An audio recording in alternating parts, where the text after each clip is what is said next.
October 2025 వృశ్చిక రాశి మాస ఫలాలు ఏ విధంగా ఉండబోతున్నాయో చూద్దామండి.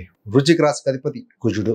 ముఖ్యంగా ఈ వీడియోలో ఏం చూడబోతున్నాము అంటే మేజర్గా వృశ్చిక రాశి మరియు వృశ్చిక లగ్నం వారికి ధన కుటుంబాధిపతి, సంతానం, క్రియేటివిటీ, మంత్రస్థానం ఇలాంటి అన్నిటికీ కూడాను యోగకారక విలువనిచ్చే గ్రహం ఏదైనా ఉందంటే గురుగ్రహం. ఆ ఒక్క గురుగ్రహం ఏంటంటే ముఖ్యంగా 18 అక్టోబర్ 2025 సాయంత్రం 7:35 మిథున రాశిని వదిలి కర్కాటక రాశిలో స్థితి పొందబోతున్నారు. అంటే భాగ్యస్థానంలోకి రాబోతున్నారు.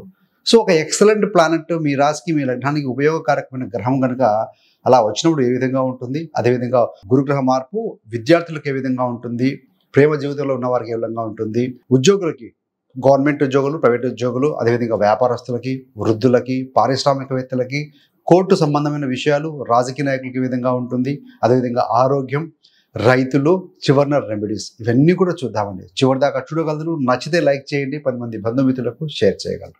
మొదటిగా గురుగ్రహము భాగ్యస్థానంలోకి రాబోతున్నారు. ముఖ్యంగా ఎలా ఉంటుందంటే ఆర్థిక సంబంధమైన విషయాలు, మీ యొక్క పలుకుబడి పెరుగుతుంది, పేరు ప్రతిష్ట పెరుగుతుంది.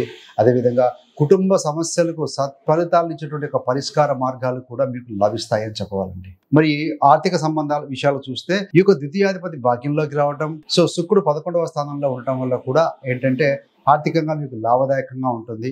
ఆస్తి కొనుగోలు కోసం చేసేటువంటి ప్రయత్నాలు ఏవైతే ఉంటాయో అవి సానుకూలంగా ఉంటాయని చెప్పవచ్చు. అదేవిధంగా 7వ అధిపతి లాభంలో ఉండటం వల్ల వ్యాపారానికి సంబంధించిన విషయాల్లో కూడా మెరుగుదల, ఇంప్రూవ్మెంట్ ఉంటుంది అని చెప్పవచ్చండి. మరి సో బహుదూరంలో వ్యాపారాలు చేసే వారికి కూడా అనుకూలత ఉంటుంది అని చెప్పవచ్చు.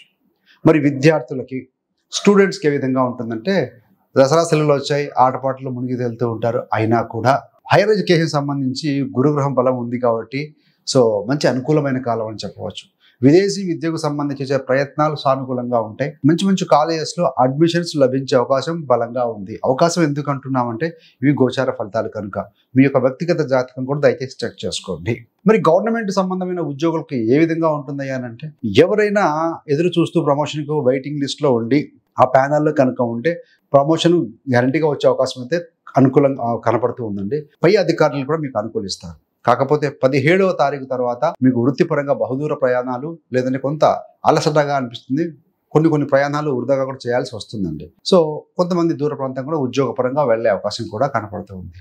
మరి ప్రైవేటు ఉద్యోగులు ఎలా ఉంటుందంటే పై స్థాయి మేనేజ్ నుండి గుర్తింపు వస్తుంది, సహకరిస్తారు అని చెప్పవచ్చు. సో కాబట్టి అలాంటి పెద్ద మేజర్గా మనకు డిఫికల్టీస్ అయితే లేవు అని చెప్పాలండి.